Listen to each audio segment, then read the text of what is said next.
Some SEC teams really flexed their muscles in week one, while a few others fell flat on their faces. What will week two bring? It's time to get the squad together. You're talking ball with the SEC squad.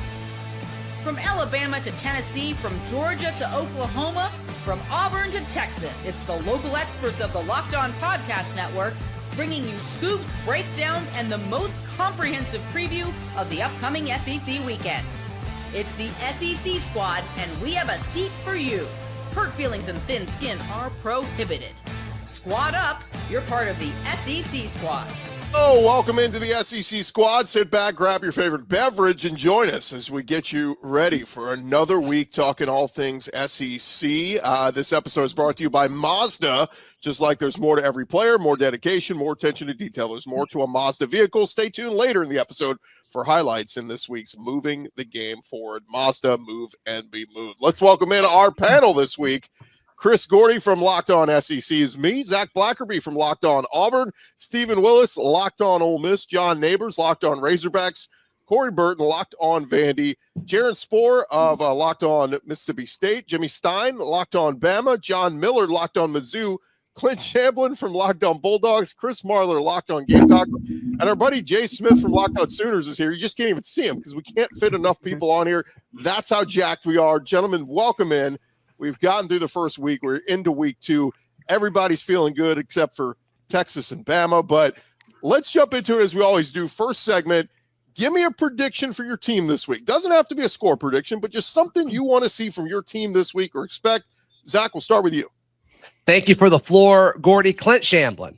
What in the world, man? Are your hamstrings okay, or did you pull them with all this stretching and twisting that you did all last squad? You talked about, Auburn's going to lose because Baylor is this force in the Big 12, and there's so much to be concerned with. And then y'all go live on Sunday, and all of a sudden you're like, they just beat Baylor. That's it. The inconsistency, it's mind-blowing. I just want to hear what you have to say for yourself as far as like what actually happened between those two shows. What happened between the two shows is twofold. One, Dave Aranda reminded me why he's an awful coach.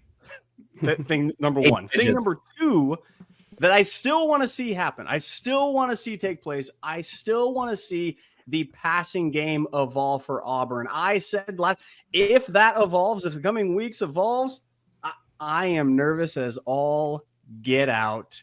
There was an incredible run opportunity. Just dropping safeties. You're like, yeah, let's throw it no matter what. It's ridiculous. That's such a ridiculous thing to say from a guy who cheers for a team that's done nothing but just take what the defense gives you and manage a game and get carried by a defense. I'm just blown away by all of this. Clint, tag me in. And the question was, what do you expect to see from your team this week? I expect to see more passes from Jackson Arnold to Cam Coleman and Eric Singleton. He's too busy outside of Chick-fil-A, demanding that they stay open, demanding that they're open for a seventh day. Hates all the cross-country workers that work there 6 days a week. Unbelievable. Sorry, Garrett and Gareth and Gareth. You guys do work hard at Chick-fil-A. Yeah, you're welcome, Zach. I said it. I exposed you. Anyway, I don't know what's going on, but to answer your question, Gordy, I think more passing from Jackson Arnold. Yeah, that's what I would expect. You're playing Ball State, which is neither Ball nor State. So, Clint, I'm embarrassed for you. I'm embarrassed for you. Do we really want to go back to the time where you laughed at me for saying Stetson Bennett was going to run all over you, and you publicly mocked me, and then he ran all over you? That was 4 years ago, man. You've got to move on. Where did you think he was going to run? Not the graduation stage, Clint. Got you, Zach. Got you. Playing both Marler, sides. not yet, Marler. Not yet. Sorry, my bad. Okay. Stephen Willis, help us out here. You're actually playing an SEC game this week. Yeah, the lone SEC game this week. This game is not going to be a rock fight. Austin Simmons is going to channel Matt Corral and solve the Mark Stoops curse that Lane Kiffin has at the moment. Ooh, gross. All right, I like it. John Neighbors, pretty good from Arkansas week one. You guys get it's an old-fashioned rivalry between Arkansas State and Arkansas, and we need to stop playing games in Little Rock. Is that right? Yeah, that's right. I didn't care about anything that was said in like the first 5 minutes of this. Like that was. Oh, you're so positive usually. Yeah. But I got Arkansas and Arkansas State. It's just, it's a historic rivalry that so many people have won in this state because you have a bunch of morons running politics, and everyone's just like, well, this will mean great things for the state, so we can play each other and it'll be great. And then nobody cares. You know why? Because Arkansas, you get made fun of as it is. And you're already saying, hey, let's get this in-state rivalry going with a frickin' Sun Belt team. That sounds great. Really proud of that fact. So, yeah, it's going to be awesome playing it in War Memorial. Can't wait to see how much water they run out of. Maybe the toilets will work this time. The play clock always malfunctions, and they got to take it out on the field. Just take it all out the pasture like old Yeller and put it out of its misery, and hopefully Arkansas just gets out of there with a win. Oh, my gosh. Maybe you find your attitude in the toilet. It sounds like that's where it belongs, mister. I'll be watching just to see if Butch Jones brings a trash can out for Arkansas State. That will be one to watch. Corey Burton, Vandy going on the road to Blacksburg. What can we expect from the Vanderbilt Commodores? Well, they're going to be sick of Inner Sandman by the end of this week. I'll tell you that much. But Eli Stowers is going to have a big game, I think, and they're finally going to get him going. He's had some hamstring issues in training camp, so he's healthy. He's ready to go. They're going to get him going. Yeah, I saw the latest Vegas odds for the what's the tight end award? Is that the Mackey? He's the front runner after 1 week, of course. No surprise there. Marler, Corey's playing the team that South Carolina just played in Virginia Tech, disposed of them or pretty easily. Now they get South Carolina State. So what are you expecting in this one? I'd like to use my time to argue with Zach a little bit more. Here's the thing. Please. No, what I expect this week, I'm praying for no injuries. Another big game, obviously, from the North. Hopefully there's no touchdowns that are overturned because of ridiculousness that we apparently have.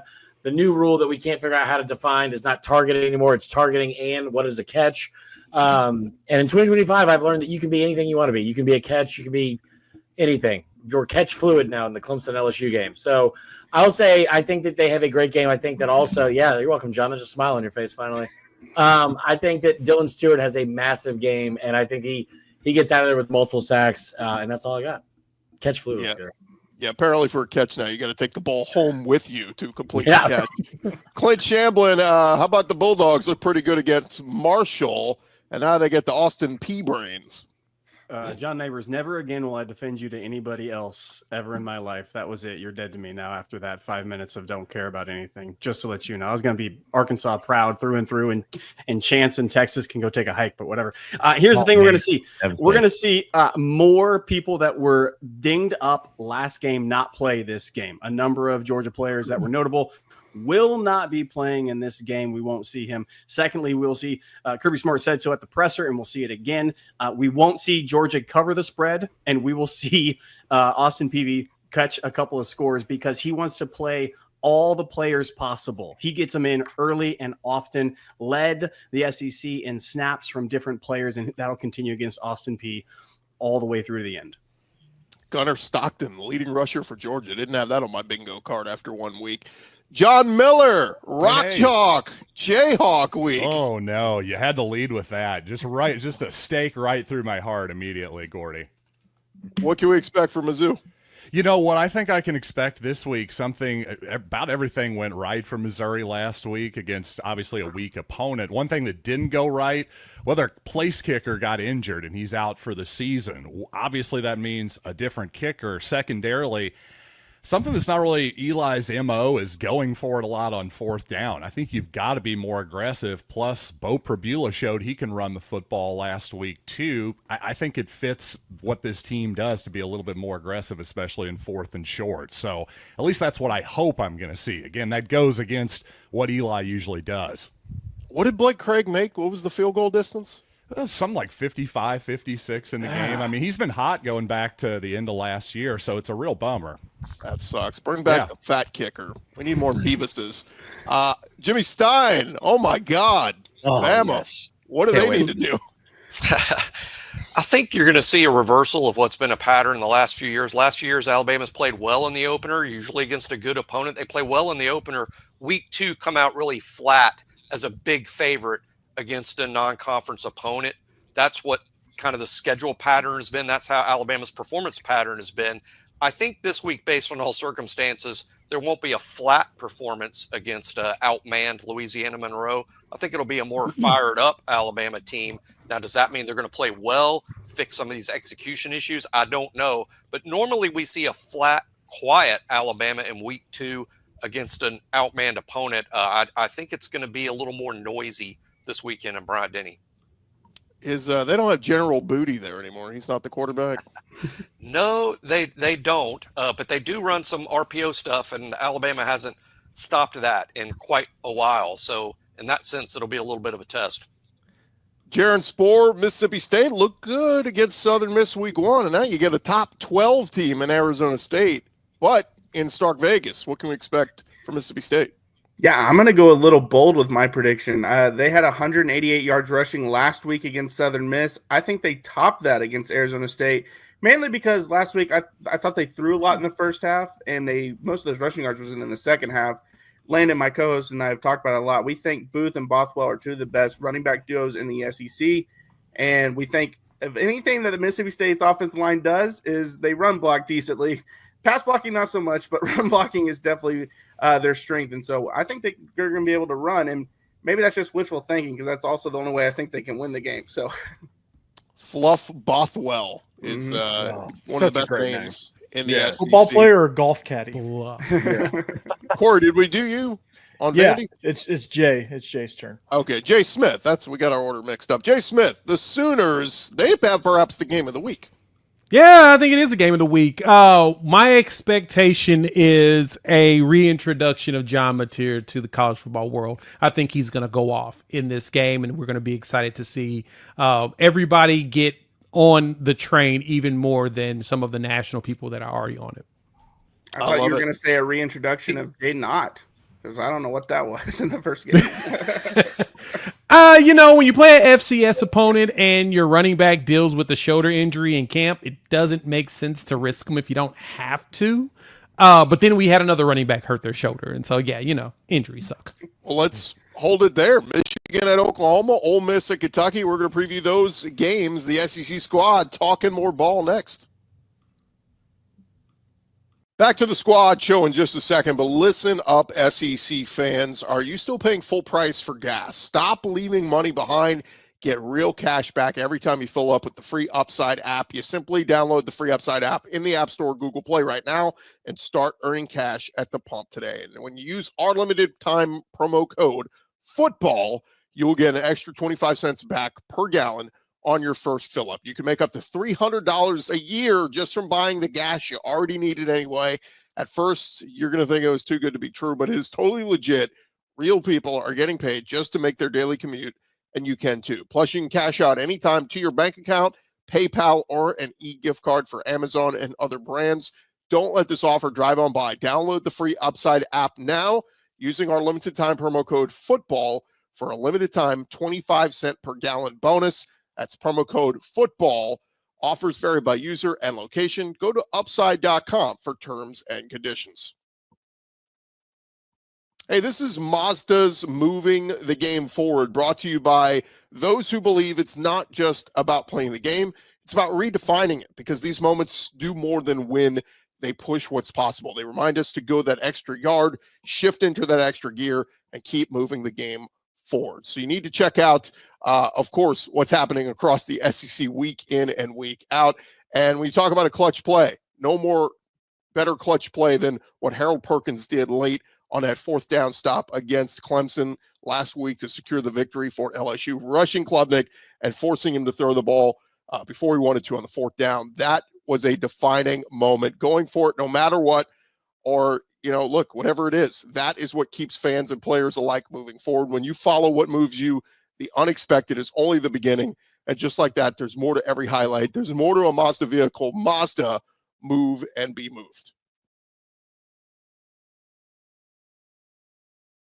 SEC Squad Show, Week 2, rolled along here. And gents, let's open it up. Open forum. We'll start with the game of the week, and that is Michigan at Oklahoma. Bryce Underwood, the big top recruit, looked pretty good last week at, whoever the hell they played, some slappy Nevada or New Mexico. But Jay, let's start with you. Thoughts on this one? College Game Day coming to Norman. Nevada. College Game Day coming to Norman. It's been a bit, and I'm excited about it. This is going to be a big game. I think Tennessee Tennessee was here last year. They had game day in town, but no, Bryce Underwood is going to be fascinating to see what he looks like. He looked pretty solid against New Mexico. Like, they weren't perfect. They had some issues on both sides of the ball, offense and defense, and were kind of moving it the way they wanted. But he's going to be a fascinating watch. If there's anything I can say, and I'm just going to be completely honest with everybody, I am very happy that we're seeing Bryce Underwood in his second career start in college football. Because if you see him a little bit later, he might be a problem. He actually looked, some of the throws when I rewatched it, those were throws by someone that's been in college football for a couple of years, and you can see he threw it with confidence. And so I'm hoping that, he comes out there and sees a few ghosts with Brent Venables switching things up for him. But Wink Martindale is going to definitely give John Mateer something to think about when Michigan's defense get on the field. Anybody else got a vibe on this one? Michigan, can they pull off the upset of Oklahoma? I'm leaning toward the Sooners for certain, certainly because the experience factor at quarterback, even though obviously technically Mateer, a newcomer for Oklahoma, he has a ton of experience at this level. I've got to favor them. And just in Norman, I got to see something from Michigan too in the post-Jim Harbaugh era before I just completely buy into, they're definitely a blue blood for the end of time now. Let's actually see their new coach prove something. Maybe they will here. Michigan's a pretty dang good team, all things considered. Defense is still there from previous years. Running back, we know very well, and he's a very, very much a baller on that. And then you saw Underwood. You're exactly right, Jay. I'm glad you recognize that game 2 in his career is where you want him. This just in Ohio State, it might be 5 in a row, 6 in a row, 7 in a row for y'all coming down that game. But if Michigan is who we think they are, and Oklahoma matches them, and Oklahoma is able to stop the run, and Mateer is able to pass the ball, all of a sudden my thoughts of that 9-3, 10-2 Oklahoma season that I had predicted come really true. This is a big game in that trajectory, Jay, and I do think Oklahoma takes the W. And I think, but I'm sure something will happen, and Clint will just change his mind and act like that never happened. I bet on Auburn. Just I bet 3 units on Auburn and the points, and I'm a very happy man in my FanDuel. So you just don't believe? Whatever. Garen, what were you gonna say? I was just gonna. I feel like Oklahoma is the better team, but I feel like the only thing that makes me hesitant is in Brent Venables' career. It feels like every time it's all right, this is the biggest game of your career, they lose those games. But with that being said, last year we saw against Nico, young quarterback, just like Underwood, he confused Nico all game, which now we know that's not saying much after watching Nico. But if Arnold could have done something, maybe they upset the Volunteers last year. And so maybe that's what they're able to do. At least Oklahoma's hoping they can do with Mateer at quarterback versus Arnold last year. The one offensive line situation fixed at Oklahoma from a year ago. Yeah, that's actually a lot better. We don't have 6 guys injured on the offensive line this year. Thank goodness. We have 1. But that was because he had surgery in the offseason. It wasn't an actual injury in game. And that was one of our biggest issues, was that all the young guys the veterans we wanted to play got hurt. Then you brought in the transfers, they got hurt. And now, but we actually have healthy players this year, which that's the only reason why I feel comfortable with the offensive line. A lot of them have been there 2 years, some for 3, and they're actually been through all of fall camp, and we don't have any issues with that. So thank goodness on that. But man, it could be touch and go when it comes to that, especially with that Michigan defensive line. So we'll see how that turns out. Steven, quick thought, and then we'll get to your game. Go ahead. I was just curious with the John Mateer and the stat line that he put up. Why did you only score 35 points against an FCS opponent? The stat line and the score didn't really match up. No, it was one drive that he put up some big yards. The new tight end that we have, Jaron Kanik, who moved from linebacker to tight end, he fumbled the ball. So as we were going to score, he fumbled. So that's probably going to get you to 42. And then from there, it was just they didn't try very hard. It was John Mateer could have probably ran for 150 yards in that game, but he didn't. He just sat in the pocket and threw the ball. And it felt like he was purposely not trying to actually run, because there was a few times I'm like, dude, there's a big lane right there. And he was just sitting there. He waited. The pass blocking was really good. And then he threw it to a wide receiver across the middle. I was like, oh. And they didn't really try for any deep shots. It was a lot of waiting for the play to develop to see the wide receiver get there.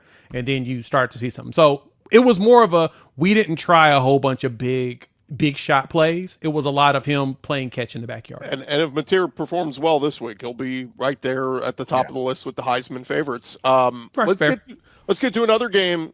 Steven, your Ole Miss Rebels taking on the Kentucky Wildcats, and this has been one that it's been close the last 4 years. Kentucky won by 3 last year. Ole Miss won the 3 previous, but all by 1 score or less. So tell us why this year will be different. This year will be different because Ole Miss has a defense, unlike the 2020 team had. They have a defense now.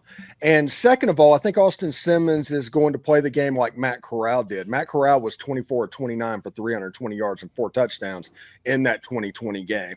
That was the 1 year that Mark Stoops didn't have the voodoo over Lane Kiffin. Jackson Dart, see, the thing about Mark Stoops, whenever he wants a trip to be like the dentist for the other team, he wants it to be hard. He wants to muck it up. He wants an ugly game. He wants a rock fight. And Jackson Dart played directly into his hand. Jackson Dart was a wonderful quarterback, a first-round quarterback, but he wanted to score 14-point touchdowns. And once they stopped the run, he would just sink back. Jackson Dart would try and hit Trey Harris, who had 11 catches for like 75% of the passing yards last year against Kentucky. And it just played directly into Mark Stoops' hand. I think Austin Simmons is going to play the game like Matt Corral did, a little bit quicker, a little bit more quick game, side to side. The jet sweep is back for Ole Miss, and I think the offense is going to actually get on gear against Kentucky. And if you're up by 2 touchdowns on Kentucky, it becomes 4 touchdowns really quick with the way they play football. Anybody think Kentucky? Hold on. John Neighbors is making so many faces right now. I feel like he should talk. Well, I feel that Ole Miss better beat Kentucky, or else Ole Miss should fire Lane Kiffin. And I'm not joking about that whatsoever, because at some point you got to get past this idea of like, okay, you're just a good coach. You don't want to say that you've peaked already, but if you lose to Kentucky again this year, you got to fire him. And I just feel very strongly about that. I think that Ole Miss is going to win. I feel like that's a game that they should win, and the matchup favors them. But at the same time, it does make me laugh because I love chaos. Because Arkansas, they're just whatever. It's fun to see other teams struggle, and it's fun to see other teams kind of go through it. And it would just be really funny to me if that happened. If Kentucky beat Ole Miss, I don't think they will, but it would be funny. So like Alabama right now, they're struggling. Yeah. Well, let me give you Kentucky's other SEC home games this year are Texas, Tennessee, and Florida. If they're going to win one of the SEC games, this one might be the one because, this is your best chance. This is going to tell me everything I need to know about Ole Miss, this game, and how they come out and how they perform. Did Lane learn all this? Do we carry over from last year, all the wisdom that he got? Does he still have it, or is he going to go back to old habits when pressing an opponent that really does like mucking up in a telephone booth? And if they can, if Austin takes that step forward and the defense shows up, now I have a little bit more respect. Those 3 games start looking more interesting to me, because right now I don't feel great about Ole Miss's chances to come out of that without losing 2 of those 3 games you just described. Kentucky just doesn't seem to have as many dudes as they had recently. They put a cornerback in the first round last year. I don't see any first-round picks in that lineup right now. They're just sort of dudeless. Are you talking about Zach Calzada not being a first-rounder? How dare you? But no, I don't see them being able to keep up with Ole Miss's tempo. The jet sweep, the jet read, all that stuff that Lane Kiffin, Steve, correct me if I'm wrong here, but that he did at FAU. I just don't. I see that happening, and I don't see Kentucky being able to keep up with that. Yeah, Zach Calzada last week, 10 of 23 for 85 yards against Toledo. You're going to have to do better than that if they're going to beat Kentucky, Ole Miss this week. All right, we got some other. Say this real quick. I will say this. Ole Miss had a problem in last week's game against Georgia State, giving up explosive in the run game. That is Kentucky's path. We got some other big matchups, Kansas and Mizzou, Arizona State, Mississippi State. We'll break down the rest of the big SEC matchups after this. Hey guys, it's almost the weekend. Time to look back and crown this week's MVP on Who Delivered, powered by DoorDash. Just like you can win every Saturday with DoorDash Streaks, saving more every time you order. These players delivered when it matters most. we're going to break it down. And for a team like Auburn, it was Jackson Arnold who delivered in a big way on the ground for the Auburn Tigers last Friday against the Baylor Bears. When the pressure was on, he came through, no hesitation, no delay. And if you've been watching week after week, his performance wasn't a fluke. Jackson Arnold is on a streak that we'll see how many more rushing yards he can get this week against Ball State. But just like Jackson Arnold delivered, DoorDash delivers your Saturdays with DoorDash streaks. You save every Saturday you order, stack it up all season, and you could save up to $250, including $100 in DoorDash credits. Order this Saturday, keep the streak alive, fuel your game day. Only with DoorDash. Terms apply. Promo period through 11/18. SEC squad talking more ball, and gents, let's get into it. John Miller, I know, hates him some Kansas Jayhawks. So John Miller, jump in here. Tell us why we should be all aboard the MIZ train. Well, to your first point there on just my hatred of Kansas, that's actually a good transition. I'm really interested to see, after this rivalry has not been played since 2011, you've got transient rosters compared to the past in the portal era. Are you going to have the same level of hate on the field? Are you going to have the same level of unpredictableness that you tend to expect in an Auburn, Alabama type of game? Missouri and Kansas traditionally has had that type of hate in it, and sometimes that type of unpredictability. On paper, Missouri's got a way better roster than Kansas. If you look at the quarterback and the coach for Kansas, I think you have to respect both of them, and that makes me pause for sure. So I still got the Tigers winning, of course, but I'm not going to say this is an easy walkover or anything. Frankly, if Missouri does pound Kansas, that's a great sign for the rest of the season. John, what's the plan for Jalen Daniels? What's that looking like?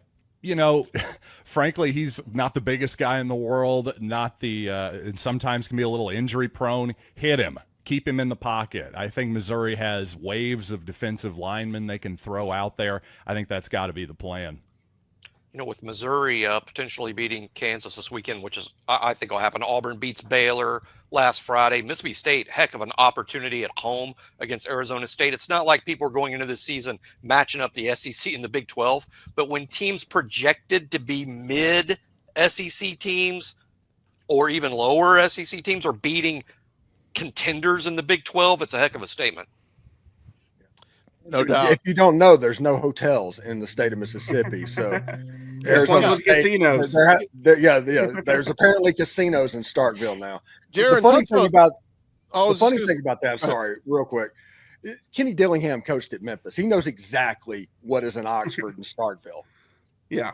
Yeah, there's plenty of places to stay around outside of Oxford. Jaron, Arizona State, number 12 team in the country. Obviously, they lost Cam Scatterbo, but still have the quarterback back. What are we looking for? Mississippi State at Mississippi State in Starkville. I mean, the cowbells will be a clanging. Yeah, it's an exciting opportunity, obviously. Now we'll see all the improvement, all the changes they made this offseason. How much was it worth it? Obviously, going 2-10 last year, not great for year one under Jeff Lebby. So we'll see what year two provides. But, last year they lost 30-23 on the road. We know Arizona State went to the playoff, and as I mentioned, Mississippi State struggled.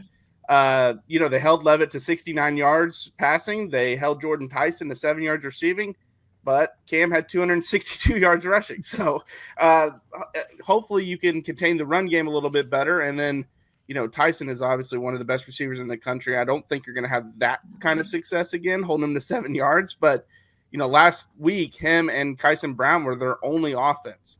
Kyson Brown had like 7 for 73 receiving and 7 for 72 rushing or something like that. And then Tyson had 140-something yards receiving. So they made up almost all the receiving yards. So you'll just have to figure out a way to limit them and probably have to double-team Tyson because they don't have much receiving threat outside of Tyson. Real quick, did they pull off the upset? I'm going to say no, but I'm going to say it's very close. And I will say at least – Jaron, you got to go full – you got to double Come down, on, Jaron. You got to quadruple down, my boy. Ask me again on Friday because I'm starting to lean – especially when I saw the video of them trying to imitate the cowbells. I was going to say that. They had a manager just ringing the cowbells the whole time. I know, hilarious. So I might talk myself into it by Friday. Although if Mississippi State beats Arizona State, I think Drake Toll should have to retire. I was gonna say I don't want to hear from any of the Big 12 staff. That happen? Our locked on Big 12 guys need to just they need to stick to boring Big 12 play. One game that if there's somebody on upset alert this week in the SEC, I watched South Florida take it to top 25 Boise last week. I mean, Byron Brown, I feel like he's been there 18 years. They moved the ball up and down the field on Boise. They're going to the Swamp to play 13th ranked Florida this Saturday. I'm just telling you, DJ Lagway and company, they look good in week 1, but USF's going to come and try to pick a dogfight with them. I like Florida, but it is a legitimate test. That's a legitimate test. That offense is difficult to prepare for. It's Tennessee's offense. It's Tennessee's offense, but with a dynamic quarterback, a little different than Nico, even different than Joey Aguilar. But that's the Tennessee offense run by a dynamic athlete, so it's pretty interesting. Don't they go to Miami the week after or something like that? They go to LSU. Well, USF, I think, goes to Miami. Florida comes to LSU the next week. So and then they have LSU then Miami. Yeah. Easy schedule. Good Lord. What a cakewalk. And then Texas at home. Yeah, it's easy. Yeah. Super easy. It's just jealous. Geez. I know. I want that schedule. Scheduling cupcakes with Texas. Is anybody picking an upset this week of any of those games we hit on? I think Mississippi State can pull it off. Yeah, I'll take Mississippi State can do it. I think I have Cam Cataboo. So, Jaron, I got your back, man. Then we need all the help. What's the line on the Vandy Virginia Tech game? It is sitting at 2.5 right now. 2.5 Virginia Tech? Yeah. Give me Vandy. That's give me Vandy on that. Oh yeah, is that actually an upset though? It's gonna probably not. It's the underdog's winning at least. Oh, okay, that's fair. They are dogs. Going to come out. Vandy beat them last year too, right? Yeah, they did. Yeah, they pushed them around too. They were. It was a couple explosive plays that got Virginia Tech back in the game, but they pushed them around in the first half. It was about to be a blowout city. And then anybody want to pick Arkansas State? I'm just kidding, John. Right, he might as well at this point. I mean, I don't even know if that would be an upset, honestly. But it's I don't know. Is Kansas over Missouri an upset? Yeah, that's like. So. I don't think so either. Yeah, Kansas is actually pretty good if Jalen Daniels isn't hurt. Yeah, I mean, I hate to say it. I haven't watched a lot of Kansas. I watched a lot of Jalen Daniels. I think Missouri's favored the exact same Arizona State's favored over Mississippi State. I think it's 6.5 on both of them. Not many teams are 2-0 right now. Kansas is. Yeah, true. And they've looked good. That's a good point. Gordy, we know it's in Como because they have 6 straight Como games to start the year somehow. So yeah, few other that is crazy. They don't leave until like late October. They finally play a game outside their house. A few other things just like we'll be watching for this week. Texas hosts San Jose State.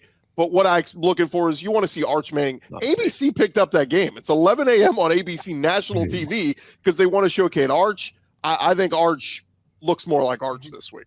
Well, of course, it's San Jose. It's a lesser team. Yeah, sure, it'll be great. Yeah, it's kind of like he looked like against who was it, Louisiana, Monroe, and it's like I was talking about. It's like I was talking about the pattern with Alabama playing a tough opponent first, and then if Arch had played San Jose last week, this week Arch Mania would be. And then they need to play at Ohio State in week 2, and then we saw what happened. I mean, opponent scheduling, it just almost dictates our sport these days. Yeah. Listen, if Arch's mechanics don't get better, he's going to struggle this whole season. Series. The Uncle Rico memes are hilarious, man. Hilarious. I can't get enough of those. John Neighbors, just a little shine I want to give to Taylon Green, 6 touchdowns in week 1. As somebody said to me, who cares who they play? I said, well, if it were that easy, why don't quarterbacks throw for 6 touchdowns every week? But Taylon Green and Bobby Petrino, that marriage picking up right where it left off, right? Yeah. Thank you. I feel like I'm the kid over here that's just being like, oh man, let's give him a little bit of a nod. He's been in the corner behaving himself. That's great. Thank you, Gordy. I appreciate it. Yeah, Taylon Green's been great. 6 touchdowns for him, and that's the thing is I don't care who it's against. Doing that is awesome. He's on pace. He's on pace to have a lot of touchdown throws. Just be careful. Be careful, Neighbors, because Auburn scored 70 points on that team last year, and the season was terrible. So just be careful. Well, Arkansas scored 70 points on UAPB, and they had 10-minute third quarter and fourth quarter, and it didn't. Listen, there's no with Razorback fans, there's no like, oh, be careful, don't get too ahead of yourself here. Like we don't know what that's like because every single game is a crapshoot. It's literally like trying to hold a fart in when you have explosive diarrhea. You're like, you're going to trust it. You're never going to trust it no matter what happens. So you're just going to watch the game and hope for the best. I hate that that's over 30 minutes in. I hate that happens so late in the show. One more question on the way out, guys. Just after week one, throw it out there. Who's the most impressive team you think, or who's the best team in the SEC in your opinion? LSU. Yeah, LSU. Go Tigers. It's not Texas or Alabama. The way that they played in that Clemson game, yeah, I was impressed. That second half they were was able to awesome. Lights out. Yeah, Masterclass. I will say, Harold Perkins is back. I wish Georgia had played a better opponent to get a better judge of what they are, but I think it's LSU Georgia right now. One weekend. Hey, Gordy, that tweet I tagged you in with Dan Casey, that's a whole thread of like play designs from that game. It's pretty good. Yeah. I mean, look, we're seeing creativity. It's what we didn't see from Sark at Ohio State. Where was the creativity? Like just boring, vanilla. And he didn't trust his quarterback. I mean, that's the truth. That's what happens. I mean, I've been in those shoes. Like I've called plays in that situation where I'm like, my quarterback cannot throw the ball down the field. What am I going to do? I've been in that situation. And when Ewers was the quarterback, he would have called those plays. That's the real. That's why Corey is our resident OC. If anybody's going to get a head coaching job in the SEC, we're all quarterbacks that you. I'm going to Alabama next year, guys. It's been real. Shoot, Ryan Grubb. I mean, he may be one and done there in Tuscaloosa. I got a few ball plays I can run. All I heard all offseason was how great Ryan Grubb is, and after week one, everyone's like, he sucks. I'm like, what happened? He's still good. It's weird there. The culture's just weird. I did not have an A-bomb explosion in Tuscaloosa on my bingo card going into the season. You know, the Seahawks, when he was with the Seahawks a year ago, the refrain from fans up there were that he would abandon the run game and not run the ball enough and put too much on the quarterback. And then in the game this weekend against Florida State, they rushed for 55 yards on the very first drive of the game, and there's only 19 rush attempts the rest of the game. So it just kind of fell right in line with what the Seahawks fans were saying. But we'll see. There's a lot of football left. Jimmy, if you could trade Kalen DeBoer for Lane Kiffin right now, would you do it? Yes. Yeah, I had to think about it. He's like, I had to think about it. Well, yes, because there's a lot of momentum with Lane. There's a lot of momentum with Lane right now. But again, I think the sample size, I think everyone's forgotten what Kalen DeBoer was before he got to Alabama. There's only been 14 games. 5-5 in the last 10 is crazy. Lane hasn't won anything at Ole Miss, but what he's done there is extremely impressive based on Ole Miss history. I think 3 of the 4 best seasons at Ole Miss in the last 50 years. And again, a lot of positive momentum there, but it's not going to happen. I mean, but we'll see. Yeah. Zach, would you trade Hugh Freeze for Lane Kiffin right now? Not right now. You're out of your mind. You're an idiot. You're dumb. You're dumb. That's an insane thing. Go ahead, Steve. Close us out. Thank you, Zach. Oh, close it out. First conference victory of the year is coming Ole Miss's way this weekend. They're finally going to not humiliate everybody. If we start where Kentucky's the lone 1-0 SEC team, you're hosting the squad show next week, Steven. Yeah, if Kentucky wins the game, I will absolutely host the squad show. All right, well, we will look forward to that. Gents, thanks for hopping in. Thank you guys for checking out the SEC squad. We're here every week talking all things SEC. And, hey, we're starting a new Sunday recap show for our squad that could jump in for that. Want to remind you guys, too, Locked On and Fire TV present the College Football Kickoff, your ultimate college football preview, a weekly preview. Drake Toll with Gary Patterson and Jesse Holly and all of our Locked On local experts. A college football preview show only Locked On can do. Catch College Football Kickoff every Thursday throughout the season, only on Fire TV. I'm Chris Gordy. This has been our Locked On SEC Squad Show. We're